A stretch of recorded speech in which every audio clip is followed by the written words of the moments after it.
Bizda asosan kichik biznes uchun ijara munosabatlari katta ahamiyatga ega. O'zini birinchi biznesini boshlayotgan yoki biznesini kengaytirayotgan korxonalar uchun ijara munosabatlariga kirayotganda bu ijara munosabatlar rivojlanishini tayanchi tahlika bo'lmasligi kerak. Ijaraga olgan tadbirkor o'sha joyi ta'mirlaydi, o'tga pul tikadi, o'tga reklama qiladi, o'tga xaridorlarni o'rgatadi va shunda agar o'sha munosabatlar barqaror bo'lmasa, bu tadbirkor uchun katta tahlika.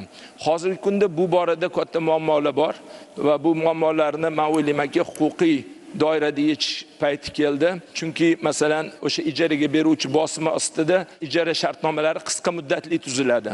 Biznes reja va biznes istiqbol uzoq muddatli, shartnoma qisqa muddatli bo'ladi-da.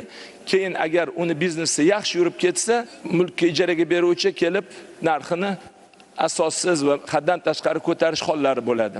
Biza shunday bir huquqiy rejim kirgizishimiz kerakki, tijorat ijarasi degan. Tijoratga kirayotgan odamlar uzoq muddatga kiradi va bu rejim doirasida muddatlarni cho'zish va tadbirkorlar garantiyasini oshirish. Men mulkdorlar va tadbirkorlar orasida qarama-qarshilik demayman.